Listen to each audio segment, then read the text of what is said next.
அஸ்ஸலாமு அலைக்கும் வரஹ்மத்துல்லாஹி வபரகாத்துஹு.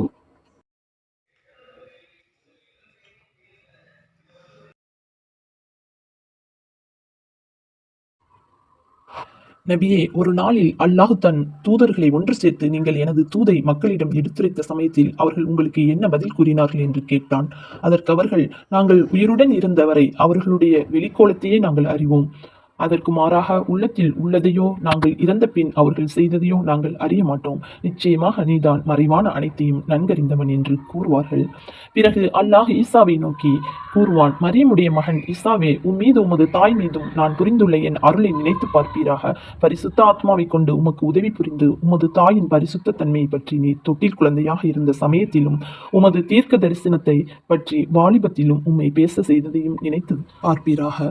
வேதத்தையும் ஞானத்தையும் தௌராத்தையும் இஞ்சிலையும் நான் உமக்கு கற்பித்ததையும் நினைத்து பார்ப்பீராக.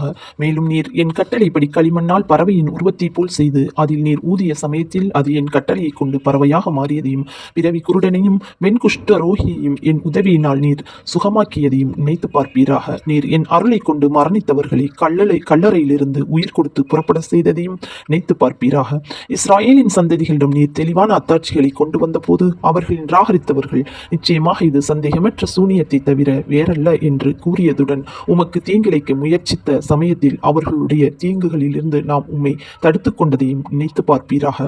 என்னையும் என் தூதரையும், அதாவது உம்மையும் நம்பிக்கை கொள்ளும்படி அப்போஸ்தலர்கள் என்னும் உமது சிஷ்யர்களுக்கு நான் வகையின் மூலம் தெரிவித்த சமயத்தில் அவர்கள் அவ்வாறே நாங்கள் நம்பினோம். நிச்சயமாக நாங்கள் இறைவனுக்கு முற்றிலும் கீழ்ப்படிந்த முஸ்லிம்கள் என்பதற்கு நீர் சாட்சியாக இருக்கும் என்று கூறியதை நினைத்து பார்ப்பீராக என்றும் அந்நாளில் கூறுவான். தவிர நபியே, நீர் அவர்களுக்கு ஞாபகமூட்டுவீராக. அந்த சிஷ்யர்கள் ஈசாவை நோக்கி, மரியமுடைய மகன் ஈசாவே, உமது இறைவன் வானத்தில் இருந்து எங்களுக்கு ஓர் உணவுப் பொருட்கள் நிரம்பிய தட்டை இறக்கி வைக்க முடியுமா என்று கேட்டதற்கு ஈசா அவர்களை நோக்கி, மெய்யாகவே நீங்கள் நம்பிக்கை கொண்டவர்களாக இருந்தால் இத்தகைய கேள்வி கேட்பதை பற்றி அல்லாஹுக்கு நீங்கள் பயந்து கொள்ளுங்கள் என்று கூறினார். அதற்கு அவர்கள், அதிலிருந்து நாங்கள் புசித்து எங்கள் உள்ளங்கள் திருப்தி அடையவும் நீர் உமது தூதை பற்றி மெய்யாகவே உண்மை கூறினீர் என்று நாங்கள் அறிந்து கொண்டு அதற்கு நாங்களும் சாட்சியாக இருக்கவுமே விரும்புகிறோம் என்று கூறினார்கள்.